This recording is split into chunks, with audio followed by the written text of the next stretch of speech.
वंदे मातरम, अग्निवीर अमृतपाल सिंह, जिनका एक अंतिम संस्कार का एक वीडियो जो वायरल हुआ है।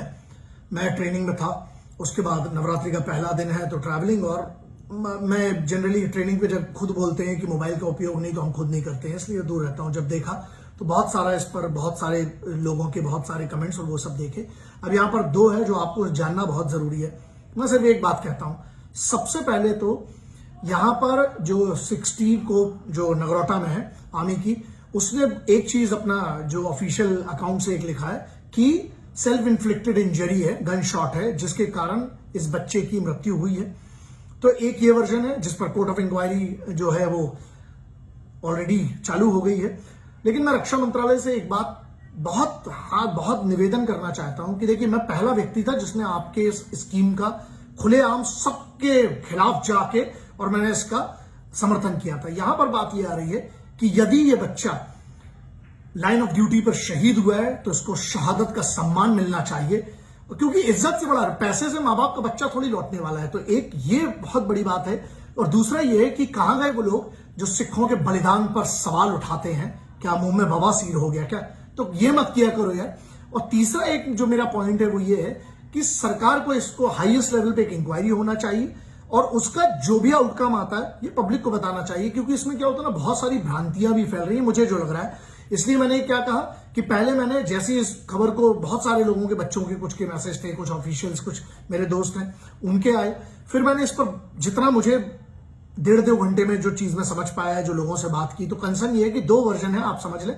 एक तो ये है कि उस बच्चे का सेल्फ इन्फ्लिक्टेड जो इंजरी के कारण जो गन शॉट हुआ उसके कारण उसकी मृत्यु हुई है, तो एक ये वर्जन है। दूसरा ये है कि अगर उसकी रजौरी सेक्टर में जो उसकी शहादत हुई है तो उसको गार्ड ऑफ ऑनर और जो बलिदान क्यों नहीं। मैं सीधी सी बात ये कह रहा हूं कि अगर उस बच्चे की शहादत हुई है, क्योंकि मैं कोई ऑफिशियल नहीं हूं, मैं जब तक इसकी मेरे पास पूरी जानकारी 100% नहीं है, मैं कोई अफवाह नहीं फैलाना चाहता हूं, तो दोनों पक्षों की मैं आपको बात बताना चाहता हूं क्योंकि बहुत चल रहा है इसमें। तो यह आपको जानना पड़ेगा कि अगर अग्निवीर स्कीम में कुछ ऐसी चीज, अगर करेक्शन अभी है तो यह होना चाहिए, क्योंकि सम्मान से बड़ा कुछ नहीं है। उनके माँ बाप को पैसे से थोड़ी खरीदा जा सकता है।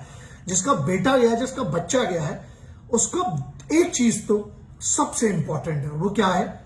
सम्मान। और किस लिए जाते हैं बच्चे, और किस लिए फौज की नौकरी कोई ज्वाइन करेगा? सम्मान ही है ना। और जिन्हें बंदे अपमान कर दें यार, उन्होंने ਲਈ भी है उनकी मुंह च बवासीर हुआ ने हुण गल्लां क्यों नहीं होंदी? और बलिदान दी और पुत दिया सी मां प्यो ने अपना। तो बहुत सारी चीजें दुखी, थोड़ा बुरा भी लगा। देखिए, अब इसकी 2 वर्जन है, मैंने आपके सामने रखने की कोशिश की। जब इसकी डिटेल मेरे पास और आएगी तो मैं उस पर रिएक्ट करूंगा। मैं बिल्कुल उसकी पूरी डिटेल के साथ वो करूंगा ऑफिशियल से बात करने के बाद। फिर उसके बाद जो डॉक्यूमेंटेशन होती है उसका पूरा कोशिश करूंगा, कैसे उसका एक्सेस हो सकता है, वो सब चीजों के लिए ऑफिशियल लेवल पे जो हो सकता है। और उसके अलावा ये है कि जो लोग पूरी जानकारी ना होना, प्लीज इसके बारे में भ्रांतियां भी ना फैलाइए, क्योंकि इससे क्या है ना, माहौल बिगड़ता है चीजों का और मनोबल टूटता है, फौज का टूटता है, जो अग्निवीर बच्चे जो तैयारी कर रहे हैं उसका भी है। तो सीधी सी बात है, रही बात भारत सरकार के लिए, तो मेरा बिल्कुल निवेदन है कि इस पर एक बहुत बड़ी इंक्वायरी होना चाहिए और कोर्ट ऑफ इंक्वायरी जो शुरू हो चुकी है उसका भी जो रिजल्ट आएगा उसको पब्लिक करना चाहिए। और चौथा एक पॉइंट यह है कि कृपया करके, अगर अग्निवीर स्कीम में ये वाली बात नहीं, आप जितने लोगों को रिटेन करते हैं, 5% करें, 25% करें, 50% करें, जो भी बच्चे रिटेन होते हैं, अगर ड्यूटी पर शहादत होती है ना, तो मुझे भरोसा, और मैं इस चीज का बिल्कुल निवेदन करता हूं कि उनको सर्वोच्च बलिदान दिया है उनने राष्ट्र के लिए, उनको सम्मान मिलना चाहिए। इसके अलावा कोई कुछ नहीं दे सकता इन बच्चों को और इनके परिवारों को। माँ बाप को आप क्या दोगे साहब?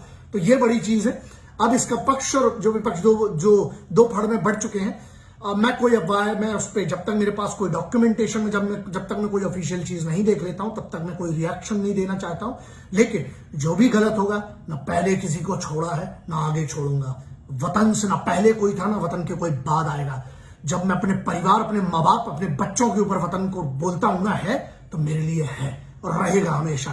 तो अगर इसमें हक की बात होगी तो यह आदमी सबसे पहले खड़ा होगा, पहले भी था, आज भी हूं, और जिस्म की आखिरी बूंद तक और आखिरी सांस तक मैं इस वतन के योद्धाओं के लिए, सिपाहियों के लिए, किसानों के लिए और युवाओं के लिए, बच्चियों के सम्मान के लिए, आत्म सुरक्षा के लिए, बच्चियों का सम्मान जो है उसके लिए, और फौज की किसी भी, जो आदमी फौज के खिलाफ जाएगा, चाहे कोई भी किसी भी स्तर का, पहले भी बात करते आया था, आगे भी करता रहूंगा। तो बस पूरी जानकारी हासिल करने के बाद आप लोग कोई रिएक्ट कीजिएगा और एक आंदोलन शुरू कीजिएगा। और अगर गलत है तो गलत है, चाहे वो कोई हो। यही मैंने सीखा है माँ भगवती महाकाल और अपने माता पिताजी और अपने गुरुओं से। वंदे मातरम। भारत माता की जय।